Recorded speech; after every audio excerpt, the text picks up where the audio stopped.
Welcome to YOUCANIC. In this video we're going to show you how to use the YOUCANIC UCAN-2-B scanner to program TPMS sensors.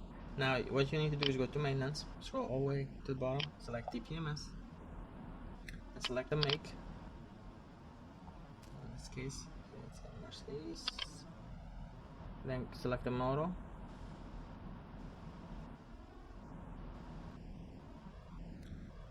SL class, and then keep an eye on the frequency. Some models, for example, might have both frequencies. Like in this case, most of the 2012 to 2019 models, they seem to all have the 433 megahertz sensors on them. But some more older models have a 350 megahertz. Some chassis might have both sensors available. So if you select the one and you get no communication, you can come back here and change the other frequency. But in this case we're at 2015, so I'm going to select this right here. And then there's learn help. A lot of models have instructions how you can procedures that you can follow in the instrument cluster, for example, to learn the new sensor. Sometimes what you do is you inflate or deflate the tires really quick and then follow a certain procedure.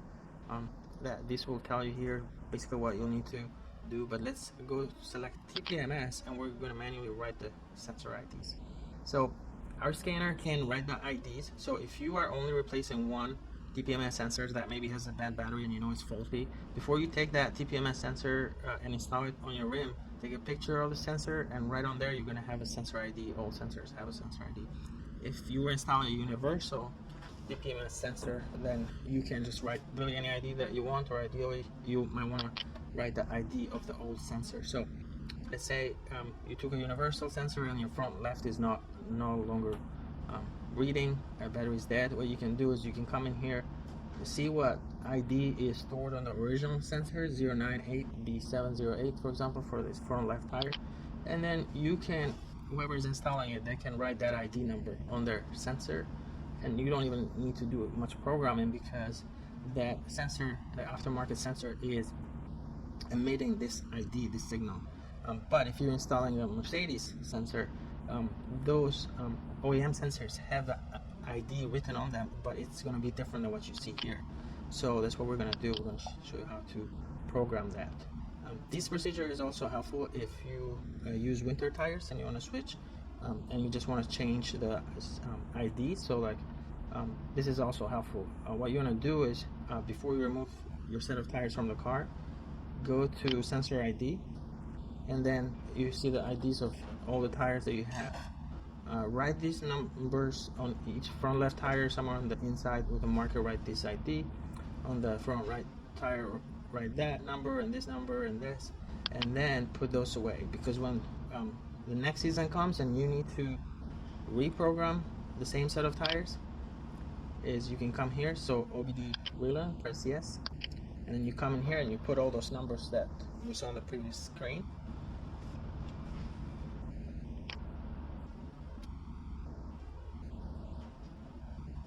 So on the previous screen, we saw the sensor IDs.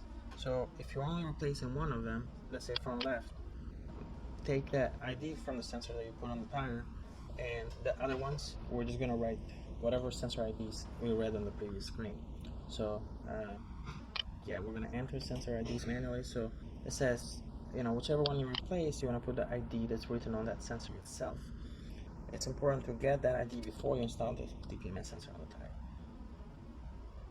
So in this case, for example, for these three sensors, I've entered the same ones.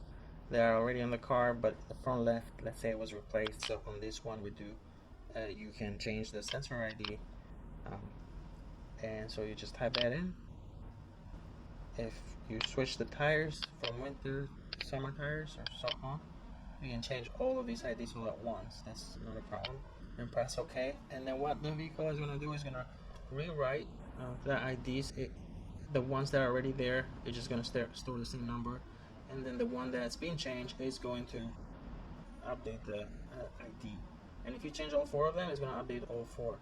Which the only problem is that if you buy used tires and those TPMS sensors are already installed, then you don't know what IDs they have. So if that's the case, the two possible solutions I would say is see if you can figure out a procedure that you can take where you teach the car those IDs. Like I said, every car is different. Some cars, like you might have to drop or inflate them real quick or deflate them real quick while you do a certain procedure.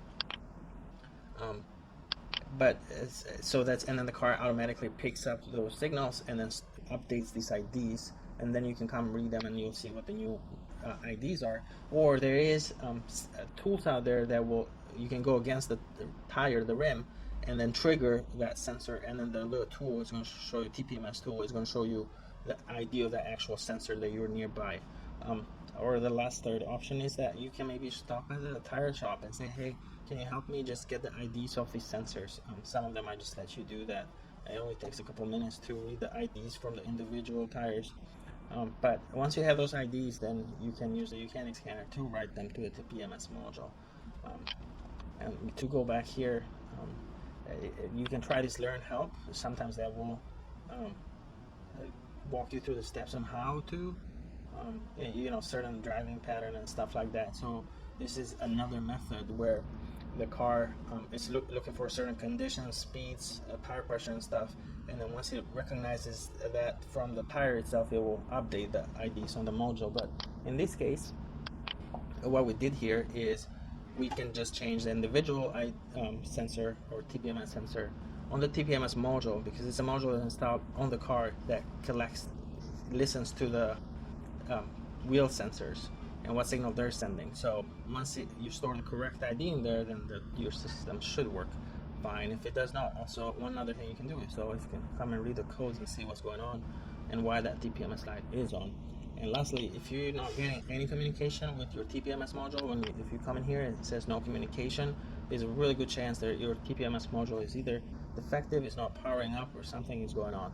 So that's what you usually have, that no communication. You can see if you can communicate with other systems in the car, but not TPMS. That is a pretty good giveaway that module, TPMS module, is faulty.